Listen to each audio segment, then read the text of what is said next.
Okay. Um, I would like to talk to parents about teaching grit to our children. In teaching grit, we have to make sure that our children are comfortable making mistakes. When if they drop a cup and it breaks, we can't spaz out and call them names and do all those things that we do as parents, because our children have to be comfortable making mistakes, because nobody's perfect. They're not, and we certainly aren't. Letting our children make mistakes strengthens their resolve. It makes them comfortable in making mistakes and pushing through. And our children need to know how to push through when things are tough, when things are a little hard, because life will bring them some things that are hard. So, and we need to lead in that teaching by example. When things are hard, we don't always have to let our children see that. I remember at a time in my life when my three youngest ones were small. Life was hard, and I wanted to cry all the time, but I would not cry in front of them. What I would do is I would go get in my car. I lived on the corner, so I can sit on the side on the corner, and I can see my house. I can see the door open. And I went and I sat in my car and cried on the many occasions for a few minutes, or I waited until they went to bed, because um, they need to not see our problems. We as adults, these are our problems. We need to let them be children as long as they can, and so they can learn how to deal with their own problems, and we help and walk them through that. Teaching our children how to make mistakes, their mistakes, not our grown folks' mistake. That's something different. It builds our own confidence as a parent, and it helps us to reassure them that they can handle life. If they see us crying and spazzing out, they're gonna think, I can't handle life because my mama, my daddy can't handle life. So if we believe they can handle mistakes and push through mistakes and make things better, then they can. If we believe, if we show them that they believe that, if they know that they believe that, then they'll do it, because they'll believe us, they'll believe you. So we want to instill in our children the sense that whatever life throws at us, that they can handle it, because they see us handling it. um I remember there was a time where we didn't have any lights or gas in the house. And they were like, well, I made sure that we didn't go home until it was bedtime. During I think it was about a week. And so they would say, well, we can't do anything. What we're gonna do is dark. I'm like, it's bedtime. Go to bed. Say your prayers and go to bed. Be happy and go to bed. And that's what they did. And they were able to push through that difficult time. They did not see that I was very worried. They did not see that part, because I wanted them to make sure that they can enjoy being a child and not being overly concerned with my problems as the parent. So knowing when to step in and when to stay back, it can be real tough if they're going through a thing. But it's also one of the best parenting tools that we can have, because if we step back, we are watching, we are observing, and we are listening, but we are allowing them to make their mistakes and fix their problems. Even as a toddler, a tiny tot, they're trying to put together a puzzle. We can't always say, well, this piece goes here and this piece there. We just got to sit back, stand back, and let them figure out where the pieces go in their puzzle. It starts that young. So watching our children as they grow, their problems become a whole lot more than trying to piece together a puzzle. But watching our children grow and make mistakes, it's painful sometimes. But, you know, and sometimes it can break our hearts, but we have to be able to step back a little bit and observe and so we'll know when to protect, when to step in, and when to direct. But we have to allow them to figure out their own problems or their own solutions to their problems, uh, so that um, they learn lessons from making their mistakes. Because I know in my life, when I made mistakes, those were lessons. And my father, he used to irritate me so bad because I was an adult and I had a family. And you know, when something went wrong, there was a situation, and so he would always ask me, "Well, what did you learn, baby girl?" That used to irritate me so bad. But that was really a good question, because what that did for me, it stopped me from thinking about the mistake and the situation, and think of and I began to think about the value of the things that were not wrong, and I was more able to learn from the mistake that happened. And that also builds, you know, a child's emotional intelligence. It is very important for us to be able to allow children to make their own mistakes as we stand back and observe and watch. And I know, April, you know a lot about emotional intelligence. Do you have anything to add?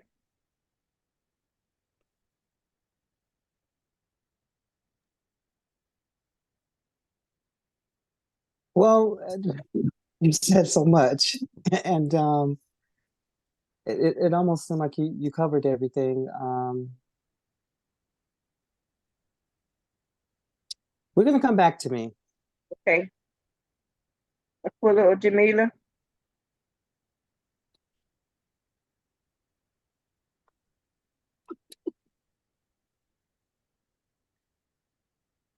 For me, I think, when you tell children about how to handle mistakes, it lightens their load and their understanding. I used to tell my children and students, Move over. You made a mistake. Okay.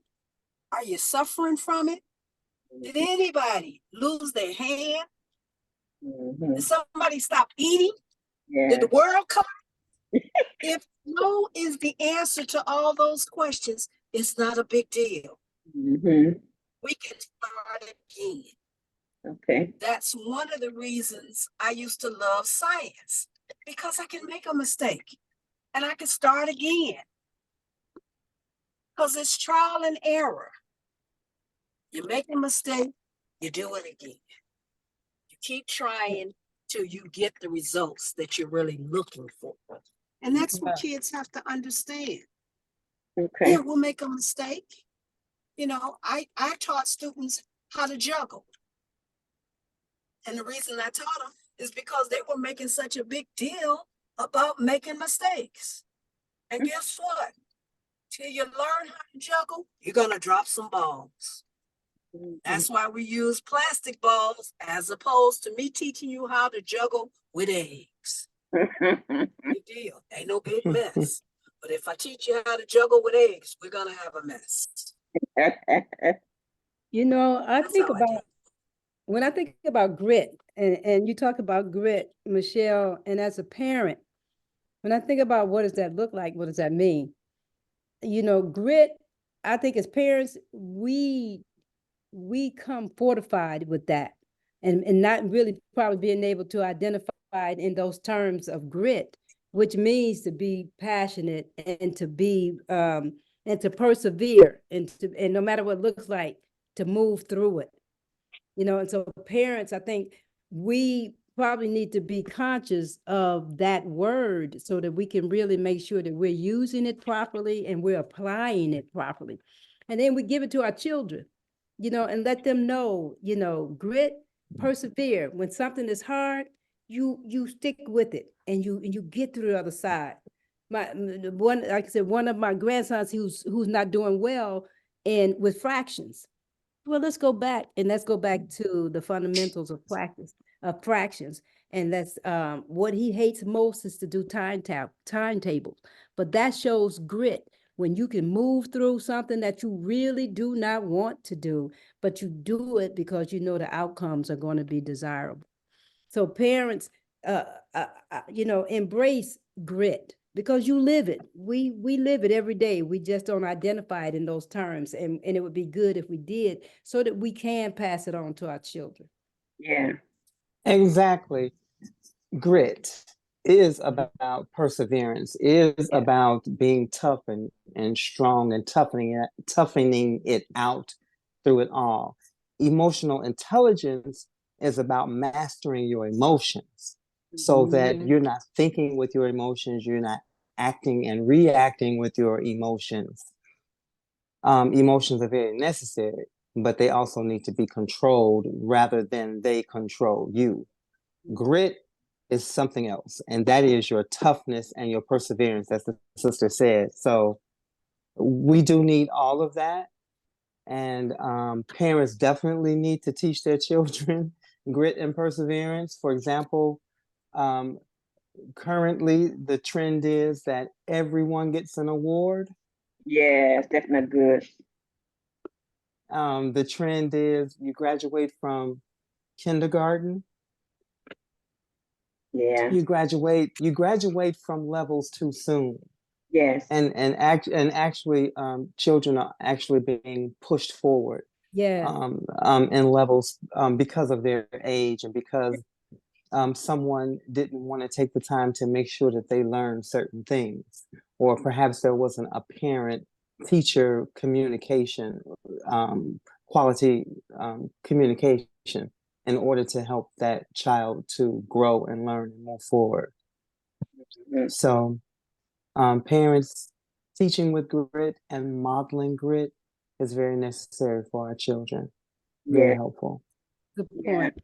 And Good point. I mentioned emotional intelligence because it's a part of grit in that uh, we know what to do after the mistake. That's where emotional intelligence comes in. After the after you have persevered. So grit is based on an individual's passion, on their motivation, on and determination to achieve a certain goal. Grit it's become a buzzword in child development and education circles. In psychology, it's a popular thing right now for us to focus on teaching children grit instead of building their self-esteem. Because in the process of teaching grit, self-esteem follows. Um, so grit is power, the inner power to persevere. Yeah. It matters more for that we reach our full potential than how intelligent we are, or even how skillful we are, or even if we are an A student or a C student. Being able to push through and persevere is more important. It Um, is. is much more important. So in conclusion, we got to make sure that our children are able to operate outside of their comfort zone, Yeah. making them more comfortable in operating in that space. And in doing that, we encourage our children to try harder, to push through, and to continue activities that might be a little challenging. Yeah. So encouraging them to try new things gives them a chance to prove that they can do anything. And when we tell them they can believe anything by making sure that they have examples of them being able to do anything that they thought was a challenge by helping them push through and persevere. That is grit. And then to me, grit, when you say that, it's the glue. You know, it's like faith is the glue that holds everything together. To me, grit is what keeps the ball firm, you know. And so, and as parents, we have to have a lot of grit. And the teachers too, they have to have a lot. And maybe the children got to have the same kind of grit too, because they got to put up with they have to put up with our stuff, just like we have to put up with their Children stuff too. definitely have to learn grit by pushing through Yeah. when they have something Yeah. challenging that they're doing. Ooh, So yeah. All right. yeah.